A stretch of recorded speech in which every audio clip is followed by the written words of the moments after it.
ኤርትራዊ አትሌት ንጉስ አምለሶም ኣብ ቻይና ዝተኻየደ ውድድር ፍርቂ ማራቶን ቀዳማይ ኮይኑ ተዓዊቱ ሙሉእ ትሕዝቶ ናይዚ ኣብ ድሮ በዓል ትንሳኤ ዝተኻየደ ውድድር ኣማኑኤል ኣልኣዛር ብመልክዕ ጸብጻብ ካቅረበ እዩ ኤርትራዊ አትሌት ንጉስ አምለሶም ቀዳም 19 ሚያዝያ ኣብ ቻይና ዝተኻየደ ውድድር ፍርቂ ማራቶን ያንግቦይ ጂያንዚኮ ናይቲ ቦታ ክብረ ወሰን ብምምሕያሽ ቀዳማይ ኮይኑ ተዓዊቱ አትሌት ንጉስ አምለሶም ነቲ 21 ኪሎ ሜትር ዝሸፈነ ውድድር ብ1 ሰዓትን 8 ካልኢትን ክዛዝሞ ከሎ ቅድሚ ሕጂ ኣብቲ ቦታ ተታሒዙ ዝነበረ ክብረ ወሰን ብ31 ካልኢታት እዩ ኣመሓይሽዎም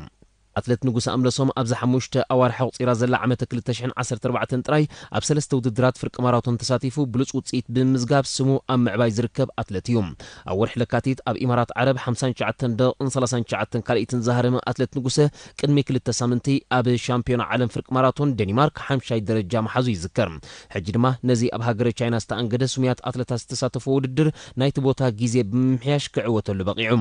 ንአትሌት ንጉስ ተኸቲሎም ክልተ ኬንያውያን አትሌታት ካልኣይን ሳልሳይን ደረጃ ክሕዙን ከለው ኢትዮጵያዊ አትሌት ፈይሰል ድማ 4ይ ደረጃ ሒዙ ካልእ ኤርትራዊ አትሌት ግርማይ ገብረስላሴ ድማ ኣብ ውድድር 10ይ ደረጃ ብምሓዝ ምስ ላዕለዎት 10 ኮይኑ ውድድር ፈጺሞም ናብ ዜናታት ቅድድም ብሽክለታ ምስ ንሰግር ሎሚ ኣብ ኢጣልያ ኣብ ዝኽፈት 4 መድረኻት ኣብ ዝሽፍን ጂሮ ዴል ትሬንቲኖ 3 ኤርትራውያን ተቐዳደምቲ ክለብ ኤምቲኤን ምስጋንቶም ብምዃን ክሳተፉ እዮም ንሳቶም ዳንኤል ተክለሃይማኖት ሜሮን ርእሶምን ፍረቃልሲ ደበሳይን እዮም ጂሮ ዴል ትሬንቲኖ ናይ ክልተ ሓይል ፈረስ ማለት ቱ ሆርስ ካታጎሪ ደረጃ ዘለዎ ሓደ ካብ ዓበይቲ ውድድራት እዩ እዚ ውድድር ሎሚ 22 ሚያዝያ ብናይ ጋንታ ናይ ግዜ ውድድር ክኽፈት